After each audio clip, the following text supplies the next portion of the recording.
Ooh. What? Oh shit. Ooh. Oh, okay. Ooh, you can be my daddy. Hello, welcome to this video. My name's Dan, A.K.A. Listen. I'm a music producer, singer, songwriter, person, and today I'm going to be finally reacting to A.K.A. Lizzy Grant, Lana Del Rey's first weird Black Sheep album situation. So let's do it. Okay, so my journey with Lana on this channel has been an epic one. Pretty much culminating in my reaction to NFR. And I kind of was like, these are all like the canon Lana Del Rey albums.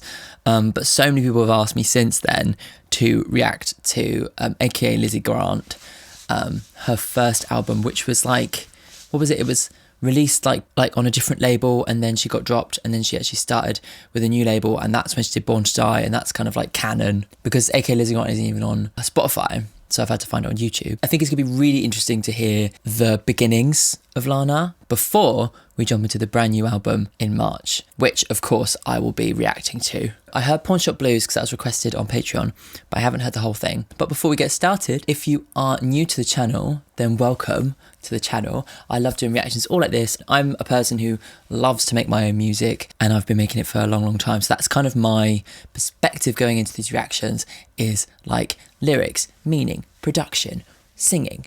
There. So if you like the sound of that, then make sure to subscribe, and if you like this video, then make sure to like it. And if you're not new to the channel and you want to support me even further, you can actually do so over on Patreon, where you can get access to the Patreon Discord server. It's called the Crying Club.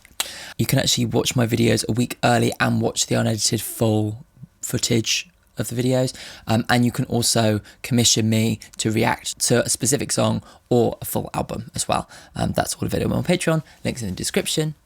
Let's go. So this is song number 1. This is Kill Kill. Organ. Gosh, she sounds young. Kind of has almost like a demo quality to it, doesn't it? Like the strings. I'm bound to leave you. Oh, nice movement there harmonically. Okay, cool. With a dying man. You can hear kind of shades of like they're influenced by Amy Winehouse, maybe.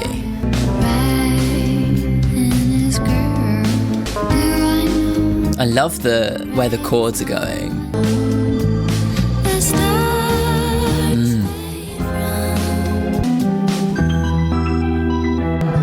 I like there's some interesting production flourishes here, aren't there? But like, I think the central kind of feeling of it is like that kind of California nostalgic sunset kind of, those kinds of vibes, like American rock, which is really not all that far away from the kind of music that she develops into doing, you know. You can hear the beginnings of it, yeah. Oof. Make it fun. I'm in love with a dying man. I wonder what she means by that. Does that mean she's gonna kill this person and she's gonna know, yeah, this guy's dying because I'm gonna lead him to his death? Do you know what I mean? Like, because it is called Kill Kill, isn't it? I like the whispering. Nice. I liked that. It's definitely like beginning Lana vibes. You can kind of sense that she's got a quirkiness to her. She's got a point of view, but it's not quite fully formed in terms of the sound. I think in terms of the opinion though, what the song might potentially be about, I think that's already quite fully formed, you know. I'm going to look into the lyrics in a sec, but if it is what I think, this kind of like ill-fated love situation where maybe she's the downfall, it has so much of those like hallmarks of Lana Del Rey's like storytelling later on, you know. Let's have a look at the lyrics.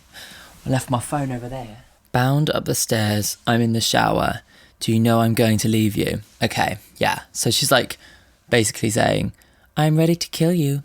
This relationship is dying. I'm in love with a dying man. I love that sent like saying like the relationship's dying, and that's kind of the angle for that main hook, is that like it's like I'm in love with a dying man. It's kind of like a references in kind of pop culture. Tell me about Ray and his girl. Do I know Ray has gone to meet you? Love you, I do. Stay here, I won't. The stars fade from your eyes. So it's like a fading relationship, yeah. 1, 2, make it fun, don't trust anyone. Simple lyrics, much less rambling than she goes to do later on. Maybe it's like she becomes far more confident in her storytelling and decides, you know, I'm going to do more with it. Yeah, and I love that turn of phrase, like, I'm in love with a dying man, but the death is the relationship. Cool, okay, let's go on to the next one. This is Queen of the Gas Station. Ooh, okay. Much more tempo than I'm used to with Lana. Give me coffee, king size cup. Cool. I love this kind of American country road thing. Take me to the gas station. She's a classy bird. Look at you smoking and then make me wonder how you spend them nights. It's kind of like a deadbeat energy, you know? Looking for me. But she's relishing in this kind of like, yeah, like I'm queen of the deadbeats, you know? Baby, if you love me, take me to the gas station. I love it. Girl, you dream of. The kind of girl you dream of. It's like there's a certain power to her, like ownership of herself, you know? Again. Nice. I like the energy that this song has, you know? It has movement into it, you know? Yeah. Her voice is so young though, isn't it? Like, it's so much more mellow and like deeper and more rounded, isn't it, later on?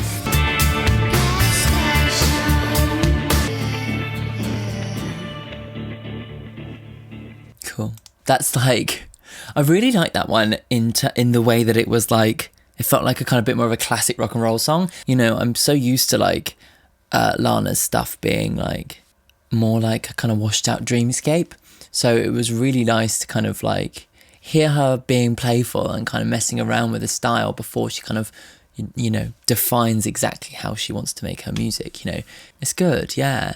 Yeah, one thing's for sure is that she certainly has like a unique point of view, like Queen of the Gas Station. So I mean, like who would think to write a song like about like being like queen of something so kind of trashy? But I think that's the point, isn't it? You know, she's kind of almost creating this character who is so confident in their own power, even though they know that like they're not necessarily going to have all the money and not necessarily going to be like, you know, deemed as like part of society or whatever. She's like, I'm getting this image of this character who is almost like maybe got a biker for a boyfriend and like, but like, and within her circles, she's kind of powerful and that's enough for her, you know?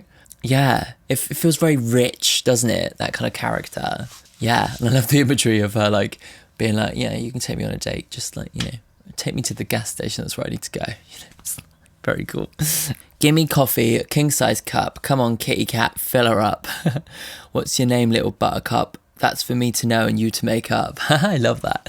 So yeah, that's so good. I love that. It's so kind of like confident and like flirty and whatever. Like, it doesn't have to be real. This is what it is. You know, you can make up your name if you want. Love casinos, Indian reservations, but baby, if you love me, take me to the gas station.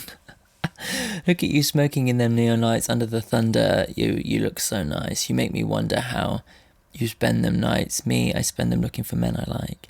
Oh, okay, so it's like she's having sex with whoever she wants. Like, she's so powerful in her like the way she's positioned herself. You know, she has complete control over her life. I'm trying to tell you what I dream of, and that's gas stations with slurping machines and organs playing, preferably with smoking inside if you can swing it.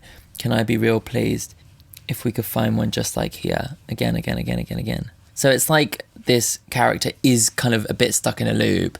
Maybe that's kind of what Lana's kind of saying, is that like, you know, she's still like, as much as this person is very confident, she's still very much stuck in a kind of loop and not really necessarily finding what she's searching for, you know? The Queen of the Gas Station. Love it. Let's go on to the next one. This is Oh, say, can you see? So I'm guessing this is the prequel to National Anthem. It's a reference, isn't it, already? And already hinting at her, like, kind of interest in Americana, you know.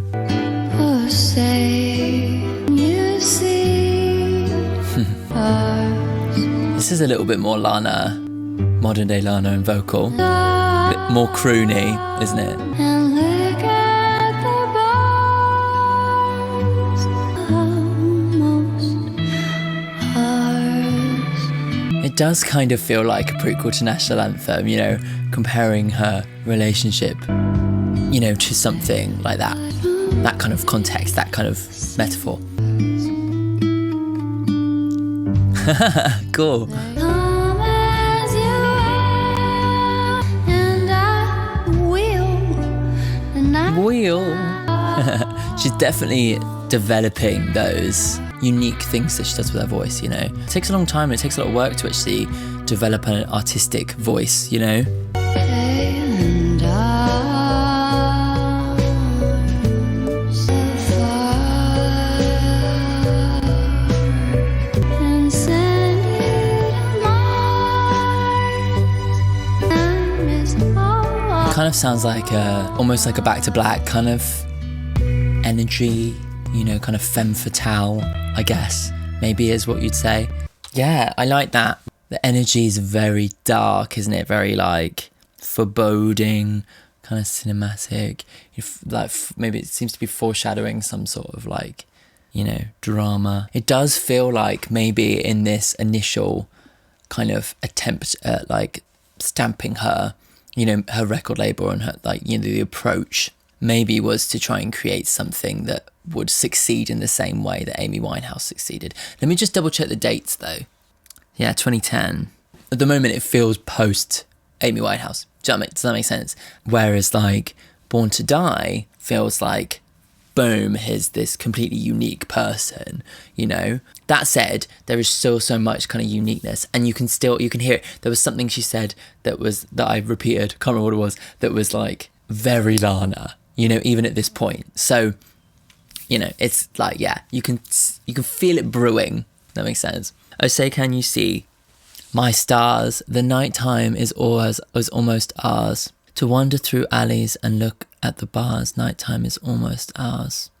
The headlights from passing cars, they illuminate my face and leave me in the dark. The sway of the hips and the arms will cradle you from afar. Interesting.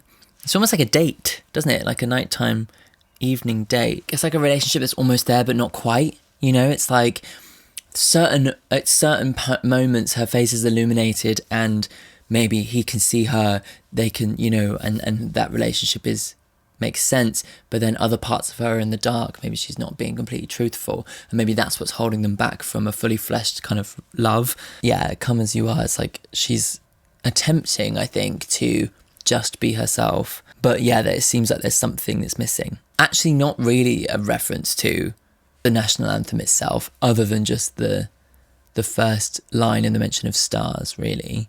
But maybe this is what then spawned like the idea of doing national anthem, you know. Let's go on to the next song. This is Gramma, but with bad grammar.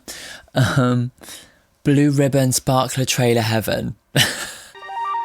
Ooh, synth. These kinds of 80s synths wasn't really where she went in the end. Okay, this sounds like Diet Mountain Dew, doesn't it? The drums and her vocals sound like Diet Mountain Dew.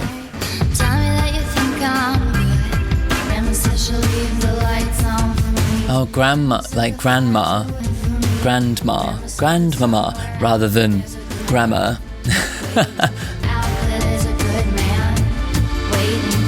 Okay, so it's almost like the lessons that she was taught by her grandma, maybe what influences her attitude towards relationships. Crazy ass since I was 3, not to get ya. Grandma said she'll leave the lights on for me, big man. Maybe she's a bit disillusioned because she's kind of like, you know, grandma said that she'd do all these things, but actually like it maybe hasn't lived up to that expectation, you know? I wanna be the whole world's girl. There's more Americana references though, aren't there? Like the flags waving. It's clear that she's an artist who knew what she wanted to do, you know? But they just needed to find the right kind of way to frame it, I think. Cool. I wonder why it's blue ribbon sparkly trailer heaven in brackets. I mean, it's creating an image actually, you know. Maybe she like grew up in a trailer park type situation. Yeah, cool. Definitely like a bit more of the Dark Mountain Dew vibe. The drums are a bit more like industrial, a bit more like dirty. Yeah. More that kind of chanty kind of vocal.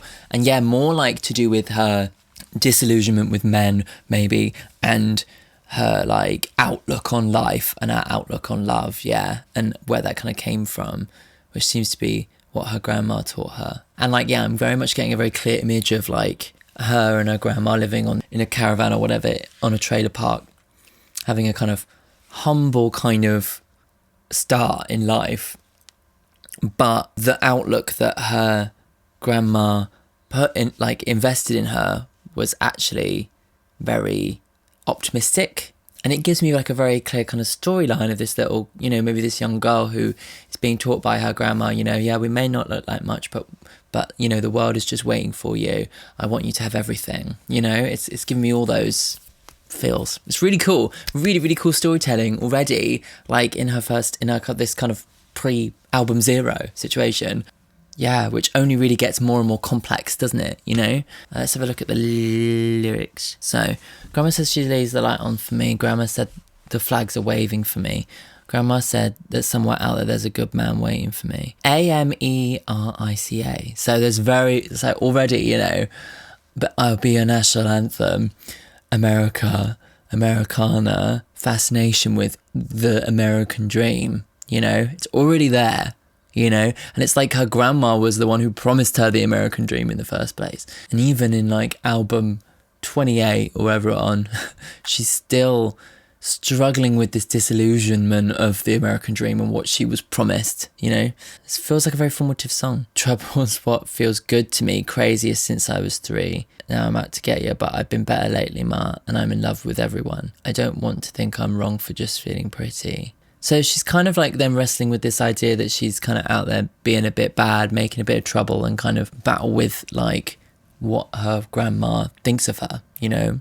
I want to be the whole world's girl. So she's already got this like ambition. Tell me, do you think that's wrong? Don't cry, honey, crazy girl. Don't you know you are the world? Every time you feel unsure, try to remember what you are. It's really about the kind of optimism that she baked into Lana as a child. Yeah, and this grandma was a very supportive person in her upbringing, I guess. Love it. Really cool. Again, it's like really, like I really love how it's giving me this kind of formative version of her. You know, it's filling in the picture, you know.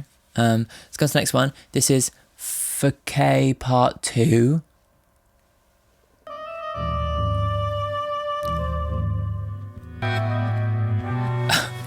Okay, we're going Middle Eastern.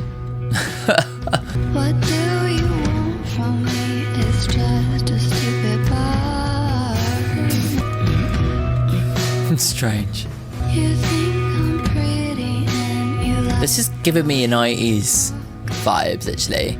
She's really trying out a lot of different voices on this album, isn't she? The character is consistent, though. Like this kind of slightly battered, broken young woman who is kind of living from day to day, you know, a bit troubled, a bit messy, lots of fun, very quirky.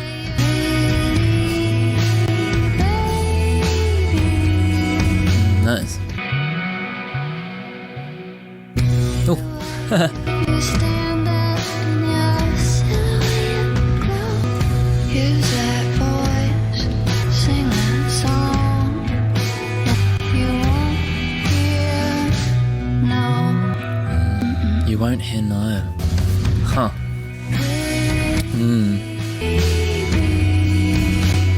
I love that melody.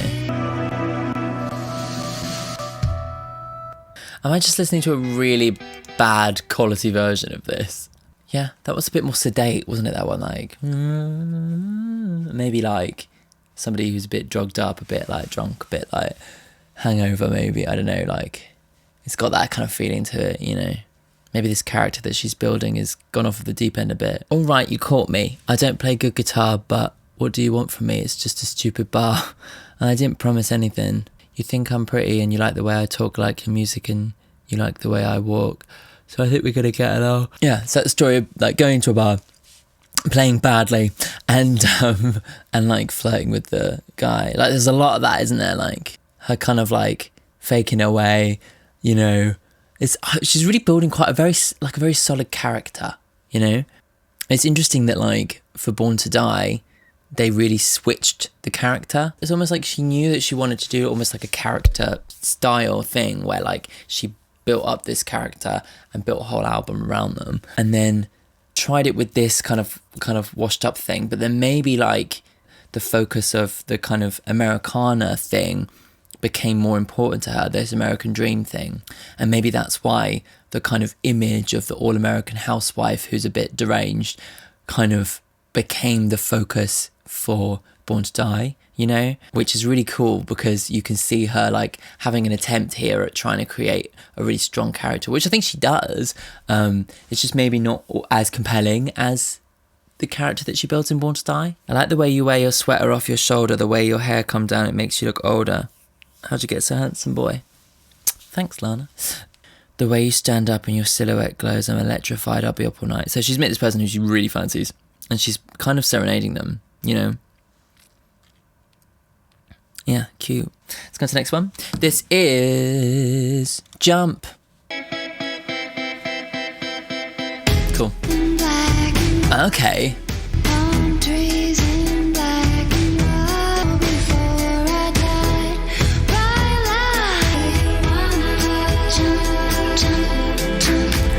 I like the composition of this one, it's quite fun. It's kind of a bit more like flirty and fun, carefree, apart from the kind of chromatic element of the music. But she's like imbuing, like this character is even like, you can hear it in the choice in chords. It's that like, na na na na na na na na, you know, it's got an element of like fun and quirkiness, but like an edge, a darkness, you know. Fall in love with the wrong guys again. Got a very raw production style, this album. It's very dry, it's not very like overly produced, but I think that's kind of this part of the character, isn't it? You know, the character isn't a glossy, overproduced person. She's meant to be raw. I like it. I really like what they've done with it. Like, just do what you love.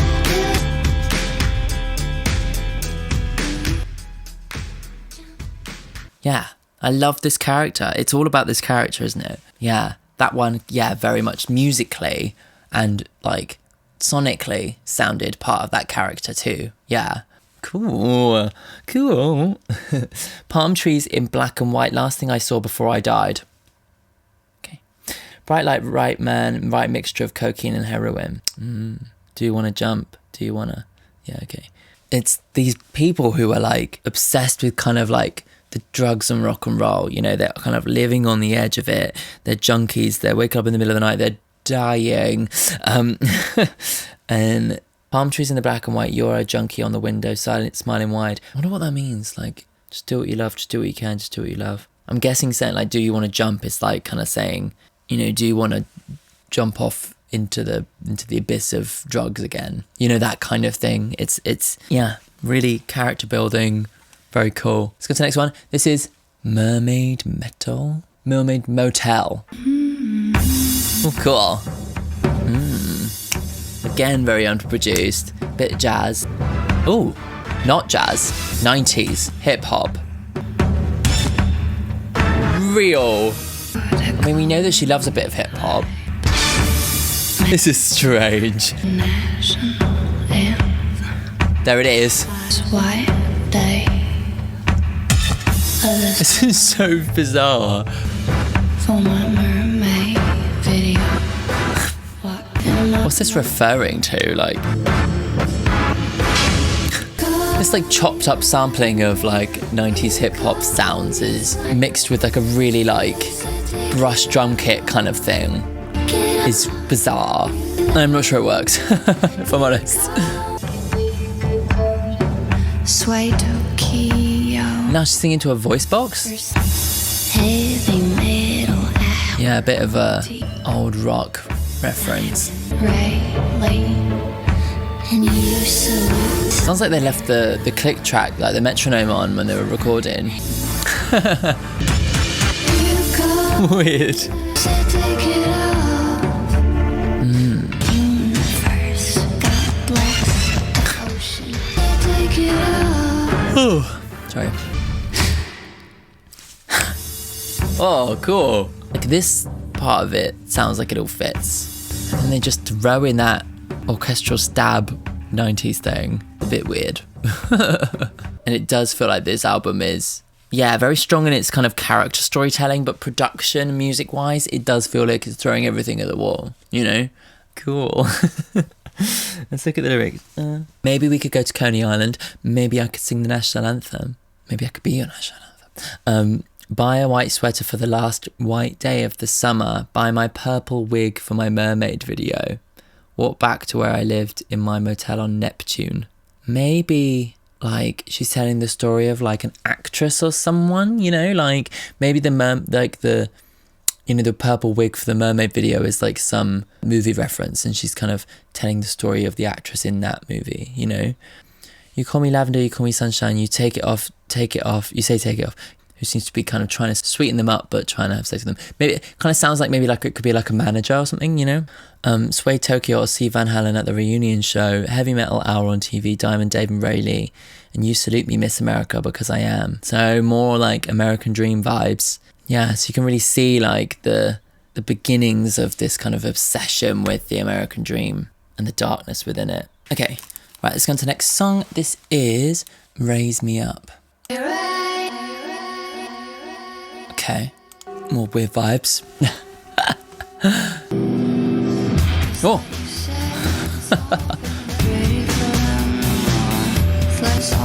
Ooh, it's a bit doom and gloomy. I like it. I can talk when I wanna. More powerful kind of, you know, taking power lyrics.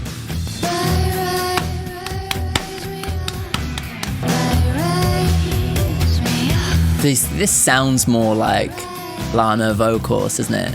69 million stars. Oh, my head is tilting back. Raise me up. I'm much more into the vibe of this one. Cool. I like this interplay with the strings. It's cool. It's what I'm talking about. Nice. I really like that the strings kind of are quite pronounced in this. Like, they don't sound as if they are expected, you know?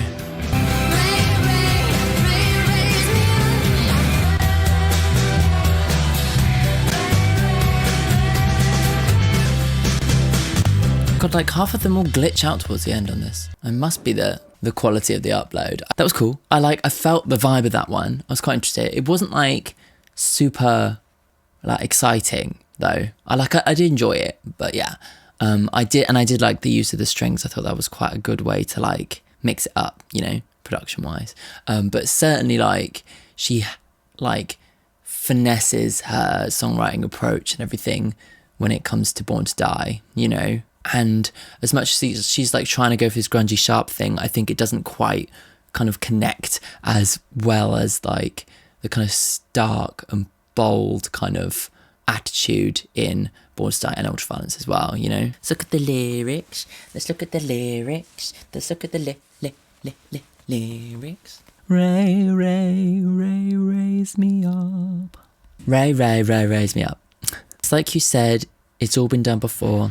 I don't have to talk pretty for them no more. I can talk what I want, how I want. I can talk what I want, how I want it. Maybe it's like to do with our accent, maybe having a southern accent or something. I don't know. Because it's Mississippi reference, you know. It's the voodoo, Mississippi South. 69 million stars. Birds are flying out of my mouth. Ooh, spirits creeping in my... Oh, okay, so it's like a referencing the kind of witchy kind of folk tales of the South. Hold my head, it's tilting back, something dancing around me, putting crystals on my neck, lifting my foot off the ground. Wow.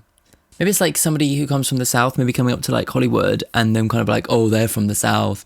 And it's like, maybe they're kind of a bit of an outcast because they're like, because they sound different and they've got all these kind of ghost stories about them. Do you know what I mean? It's like, maybe it's like that.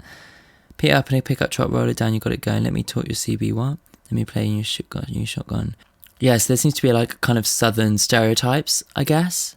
Maybe it's talking about how she can use those stereotypes to her advantage. But she's not from the South, is she? Well, I don't know where she's from. Yeah, cool. Let's go to the next one. This is Pawn Shop Blues, which I have heard before, because it was requested over on Patreon. If you want to request your own song on Patreon, you can do so with the Sobbing Susan tier. Okay, but let's listen to it again in context of the album and this character that feels being built up, you know. This guitar is so rough in this song. I like the story in this one. I like that kind of chromatic thing. The seventh. It's really sad, this idea of someone who has like struggling so much that they have to pawn off all of these like beautiful items that the gifts, and it's like all the emotion that's attached to those. I think this is really like where she's really showing that like she is a star in her songwriting, you know, because it's a unique perspective, fits with the character as well.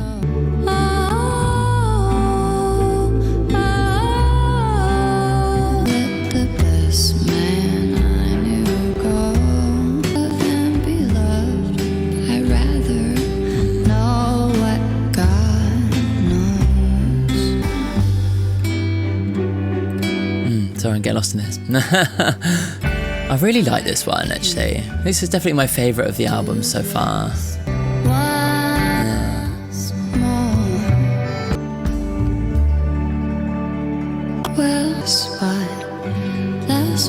Sad. This is such shit quality. I'm sorry, I've picked apparently really bad quality versions of these songs. Is there a different version? Because this is really annoying. Yeah. Okay, cool. Well, okay, what was I saying? I don't know. Yeah, love that song. I think that's probably the strongest storytelling in the album so far, apart from maybe that and Queen of the Gas Station. It really, really takes you into this person who's been left and who is like completely heartbroken going through all their old items and like is fucked and has to sell them all off. You know, we attach so much kind of emotion to gifts and things, and like I think that's very relatable to kind of like to tap into that thing. I think that we all do, and write a sad love song about it. It's really beautiful. If you want to see my full like lyric analysis and first reaction to it, then I'll put the link. So the original was for Patreon, and then I put the version up on YouTube as well, so it is there. Right, okay, let's go on to the next one. Next is Brite Lites. Ooh. What the hell are they doing on this album with the production? It's so strange. In magazines. What? I look for you taking off my wedding ring. Okay. It's so strange to hear songs that are like so not the same vibe. And like using like kind of, yeah, sounds like Middle Eastern, potentially, samples. What? And it's kind of housey. I wasn't anything. This is weird. This is so weird. Yeah, I'm not a fan of this one, if I'm honest. Seems like an experiment too far, you know? The silver screen. Okay. Oh, kind of cool. I like the silver screen reference and then like the oh thing. It's cool. Lights, give me the bright lights. Give me the bright lights. The bright lights. Give me the bright. I guess it's talking about ambition, right? Which fits in with this character. That's very weird. That one really feels like it shows that they haven't really pulled together the full narrative, you know, like her and the producer haven't quite figured out who she wants to be. It's like an experimentation that falls really flat for me. What is up with spelling all these things wrong? So let's look at the lyrics. I have a feeling it's to do with like ambition. I look for you in magazines. I've taken off my wedding ring. I gave you everything. Give me bright lights. I'm going back to Aberdeen. Don't know where that was. Where I was a beauty queen. So it's like someone who's like maybe like a washed up kind of Hollywood figure, because the film is fading. They still want the kind of bright lights, but they're going to have to go back to where there were big fish in a small pond, you know, that kind of thing. Interesting, like, in terms of, like, the ideology of Lana Del Rey, the story of Lana Del Rey, her fascination with kind of Hollywood, glamour, American, it's all part of that tapestry, isn't it? So I see where this is coming from, and I see that it's part of it, but Jesus, like, the song, it doesn't work, does it? It's not catchy, and the production is just, like, doesn't fit with any of the rest of the album. Yeah, sorry. That's my critical opinion on that one. Didn't like it. Okay, next one. Oh dear. It does feel like all of these things, she seems to have a very specific point of view. She seems to know what she wants to say, but it's almost like she hasn't teamed up with the right producer, hasn't teamed up with the right label. They're not, at this point, allowing her to fully realise her vision, you know? Because it's clear that she has a specific viewpoint, you know, because all of these things, all these kind of stories and all these tropes and stuff, like, make their way into all the rest of her music. So it's clear that she has, like, a vision for who she wants to be, but it's like the people around her aren't supporting her, pushing her towards that in the correct direction yet. It's almost like they don't know what to do with her. She's such a unique individual and they don't know what to do with her, you know? And she's kind of maybe looking to the producers with maybe less confidence at this point because she's still, you know, at the beginning of her career and kind of like hoping that they're going to put her there, but actually they're kind of doing songs like Brite Lites which don't work, don't fit, you know, in the narrative. They don't get her narrative, you know? Anyway, that's my take on that. So now we're going to go into the song Put Me in a Movie, which again is the same kind of storyline, isn't it?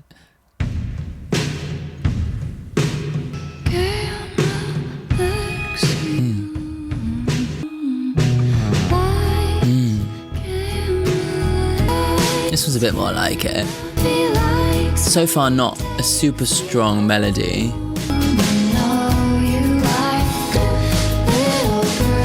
Oh shit. Oh, I see what she's doing. Ooh, oh, okay. The cynicism of the industry, right? I can play this part if it's gonna get me where I wanna be, you know?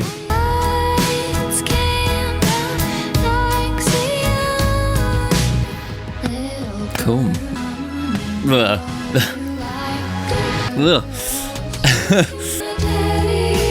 This is unnerving.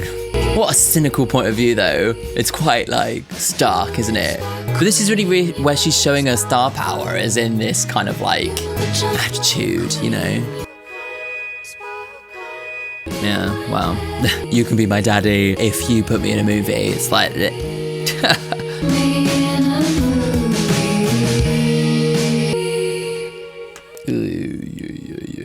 Wow. Very, like... Yeah. So it's this kind of age-old story, right, of the Hollywood, which has been broken down in the last few years with the Me Too movement and all that stuff, where women would be taken advantage of. There'd be powerful men saying, basically, if you'll have sex with me, then I will put you in a movie. You know, she's really looking at it from the perspective of someone who has the ambition and is willing to do whatever they can to get to that place, you know? It's very cynical, very dark, and really gross in the way that she phrases it too, because it kind of suggests that this, like, man has, like, fascination with, like, young girls, you know? And that she's going to play that role, you know, you can be my daddy. But, like, very clever songwriting if it evokes that level of reaction in you. Do you know what I mean? Like, lights, camera, action. If he likes me, takes me home. Come on, you know you like little girls. You can be my daddy. Lights, camera, action. He didn't know he'd have this much fun. So her lyrics are quite simple. Like, there's a lot of repetition in this album, isn't there? You're my little sparkle jump rope queen. Oh my God, this is really creepy. You know I can't make it on my own. Put me in a movie. It's very much that, isn't it? Oof. Jesus. Okay, let's go to the next one. Smarty. Ooh. Okay. Again, another very different production style. Oh, yeah, okay. Say you'll never leave me. This one has much more of her vocal, like she went with this direction vocally, you know. Smarty does. It's Night Mountain Dew and it's like national anthem style, isn't it, you know? Who has a choice like Smarty does? You feel like Christmas time, saying that I feel. Cool production there. Leave me and tell me that no one will love me. Wow. Yeah, it's very dark, isn't it? This whole album has this kind of edge of darkness to it. Keep out the stars, turn out the lights. I wonder who Smarty is. Body. Say I make you feel like. Say I make you feel alright. Alright. Alright. Tonight, this little world is yours tonight. Say you'll never leave me. Yeah, this one, the hook isn't really getting me. I'm not sure what she's trying to say. Maybe, like, sounds like maybe she's like trying to butter up a boy, you know? Nobody. Yeah, not a massive fan of that one. Didn't really like, it kind of was a bit like sedate, you know? I can understand why this one didn't necessarily pop off. It doesn't quite have the strength in Vision, does it? It's almost like, I think she does. I just don't think that, like, the collaborators understood it, yeah. Because it doesn't really come together on a bunch of the songs, really. But there were glimmers, you know? Let's look at the lyrics. Smarty. Do I make you feel like Christmas time? Put me in a party dress one time. Love me till I see the sunshine. Say you'll never leave me. Who has a face like Smarty does? Who has a voice like Smarty does? Who has the choice like Smarty does? Nobody. Maybe it's like this person that she's with, she doesn't trust that they will stay with her because she sees them as so, like, beautiful, has an amazing voice, has the choice of all the girls, you know. So now she's saying, kind of, say that I make you feel like Christmas time. Tell me, you know, tell me these things to reassure me. Say you'll never leave me. Yeah. This, like, clinging to a guy that she does quite a lot later on in her albums, where it's like she's desperate for that kind of love and she clings to them even if, you know, it's not really working or if it's kind of dark, you know. Okay, before we go on to the final song, if you've liked this video, then make sure to give it a like and make sure to subscribe if you haven't already. Yeah, and if you want to support me even further, you can do on Patreon, you can request songs, you can get things early, you can join the Crying Club, Discord, all those things. It's all there. I'd love to see you on there. Cool, okay, final song. This is Yayo, which appeared on Paradise, right? So I'm guessing this is like the original version of it. I don't remember it that well, to be honest. I didn't listen to it loads. But yeah, it'd be interesting to see what the previous iteration of this song was about, you know?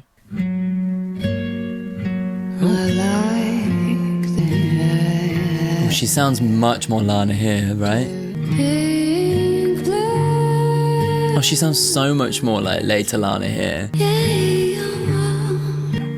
It's almost like this album was like, let's try out a bunch of stuff, pick out the best bits, and then properly do it later, you know?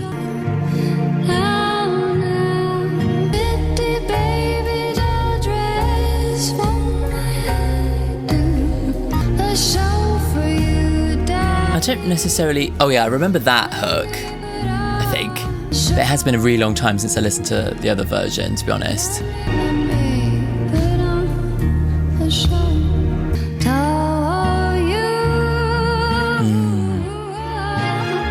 Yeah, this one, it really feels like she started to find, this is how I want to sing, you know? Whereas the other songs seemed to like, be like, let's workshop this character, you know?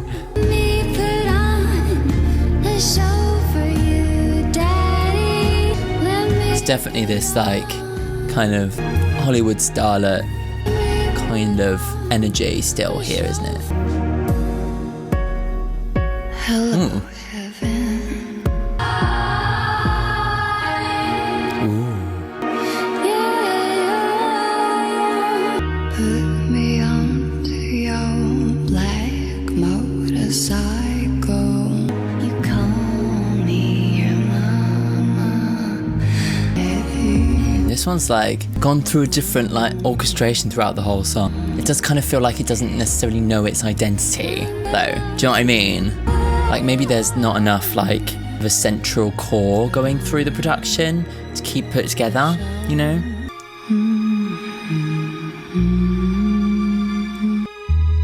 Ooh.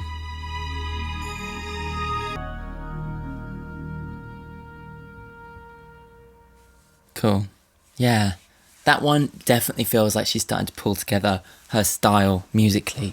But production-wise, is too all over the place for me. Do you know what I mean? Like, it doesn't quite put it all together. Like, I can understand where they're coming from with it. But, yeah, it kind of is a bit kind of indicative of the whole album, where it doesn't quite, like, production-wise, doesn't come together. It's all too, like, throw at the wall and see what sticks. And, like, some of it does, right? But mostly that's in her point of view, her direction, her personality, her storytelling, and not really in the other bits, you know? Let's quickly look at the lyrics. I'm not even sure if I looked up the lyrics when I first reacted to this. Yeah, you're the A.K.A. version. Okay. I like the snake on your tattoo. I like the ivy and the ink blue. You have to take me right now from this dark trailer park knife now. Kind of saying, you know, I need you to save me. Put me on the back of your black motorcycle, 50s baby doll dress for my I do. So I want to get married to you, I want to run away with you. It only takes 2 hours to Nevada where you're... yeah, let's go to Vegas and get married, you know. Yeah, let me put on a show for you. I need you like a baby when I hold you, yeah, like a druggie like I told you. So it's this real kind of dark love, yeah. Hello heaven, you're a tunnel lined with yellow lights. Oh wow, on a dark night. Very visceral imagery. Yeah, all of that stuff's there. You know, and I think that this is kind of like how Born to Die kind of really bumped off in the way it did, was because it was like, okay, we've put this out, we've given it a go, we've tried lots of different things, what worked? Okay, yes, Lana's storytelling, yes, her vocal in Yayo, yes, the references to Americana and the American lifestyle, the American dream, the national flag, all that kind of stuff. Yes, the kind of character building exercise that she does in this album. No, Brite Lites. And like a lot of the other weird production choices were all pretty much thrown out, weren't they? And maybe that's why Born to Die was so good, was because they were really good at going in this album. This was out like a dry run, you know, they could use this album as a dry run. They could go through it, see what worked, take the best bits and create like something that ended up being like something that the world had never heard before, rather than like a mixture of kind of character study, weird ass production, and post Amy Winehouse success story looking for thing, you know. She kind of then kind of came out as this fully fleshed artist, you know. But it's certainly interesting to hear where it all came from, because it really, you pick it apart and you find all these little details that are like, oh, this is what she was trying to do. She was trying to do it the whole time, but she properly did it later on, you know. Yeah, I'm quite glad I listened to this one after I listened to everything else. Do you know what I mean? Very cool. Right. I hope you enjoyed that. Very excited for the new Lana Del Rey album coming out in March. I think before then I'm going to react to some of her unreleased songs. So if you've got any good links for her unreleased songs, please leave them in the comments section. And yeah, before we sign off, a shout out to my patrons. And these guys are supporting me through Patreon and having a lovely time as part of the Crying Club. If you want to get all the benefits and if you want to become part of the community of like-minded music lovers, then you can click on the link on the screen and go through to Patreon and yeah, maybe sign up for an account and sort it all out there. Cool. Right, lovely. Thank you for coming back to the channel. I will see you next week for another video. Cool. Bye.